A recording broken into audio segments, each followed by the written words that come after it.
जैसा कि हम देख रहे हैं ईरान इजराइल में जो वार चल रहा है और ट्रम्प भी उसके वार के बीच में आके कुछ ना कुछ बयानबाजी कर रहे हैं। लेकिन सबसे बड़ी इंपॉर्टेंट चीज़ ये है कि ये वार हो क्यों रहा। इसके दो मेजर कारण हैं। एक तो ट्रम्प नहीं चाहता कि कोई भी इस्लामिक कंट्री जो है न्यूक्लियर पावर बने, और सेकंड कारण है जो उसके रिसोर्सेज हैं, नेचुरल रिसोर्सेज, चाहे ऑयल है, गैसेस है या जो पाथ उनके पास है ये।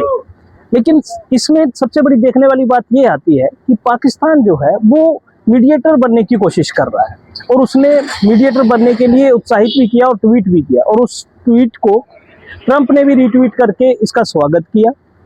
तो सबसे बड़ी सोचने वाली बात यह है कि जो पाकिस्तान एक मोस्ट आतंकवादी नेशन के नाम से जाना जाता है पूरे विश्व में, वो इस तरीके की मध्यस्थता की बात कर सकते हो। लेकिन अगर अब हम इसे इंडिया के संदर्भ में देखें तो इंडिया किस तरफ जा रहा है, वो बहुत सारी कंट्रीज जो हैं वो न्यूट्रल इस बेसिस को लेके चल रही हैं कि इस युद्ध को लेके, चाहे वो रशिया हो, चाइना हो या फिर भारत हो।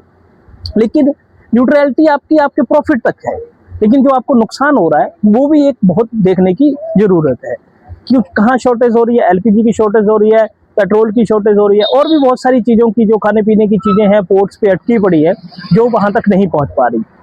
अब बात करते हैं पाकिस्तान इस तरीके की चीजें क्यों करना चाह रहा है। पाकिस्तान एक अपनी छवि सुधारने की बात कर रहा है। उसके पास भी न्यूक्लियर पावर है, उसको तो आप ट्रंप जो है उसके द्वारा डिनाई नहीं किया जा रहा, वो तो ऑलरेडी एक न्यूक्लियर पावर बन चुका है। लेकिन अगर आपने उसको अलाउ किया है न्यूक्लियर पावर बनने के लिए, तो आप ईरान पे इतने धमाके क्यों कर रहे हैं? उसको भी बनने दीजिए, क्या इशू है? ऐसा तो कोई इशू दिखता नहीं है।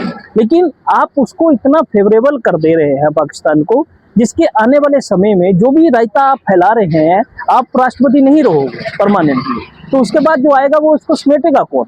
ये सबसे बड़ा क्वेश्चन हमारे आगे पैदा होता है।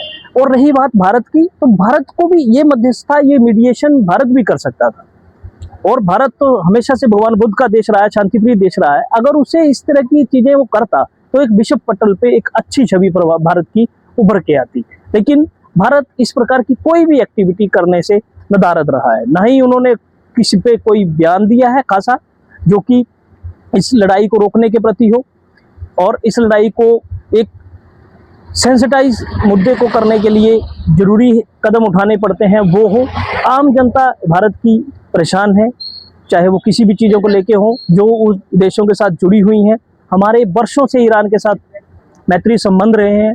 वो हमें रियायती दरों पे पेट्रोल भी देता रहा, एलपीजी भी देता रहा। वो अपने जो भी इन्वेस्टिंग उनके मनी थी वो भी भारत में डिपॉजिट करता रहा। भारत की बैंकों की हालत सुधरी, इवन तक रुपए में लेन देन ईरान करता रहा। लेकिन अब उसने एज इट इज जिस प्रकार वो दूसरे देशों के साथ करता है उसी प्रकार भारत से भी करना शुरू कर दिया है। लेकिन जो काम पाकिस्तान कर रहा है ये काम भारत की डिप्लोमेसी का बनता है। आप देश में तो फेलियर आपका है ही है, लेकिन विश्व पटल पे ऊपर भी आपका फेलियर देखा जा रहा है कि मीडिएशन को लेके एक पाकिस्तान जैसा देश आगे आ रहा है और आप चुप बैठे। और नई तथ्यात्मक जानकारियों के साथ जुड़े रहने के लिए please like, share and subscribe करें मेरा चैनल वॉइस एंड व्यूज। धन्यवाद।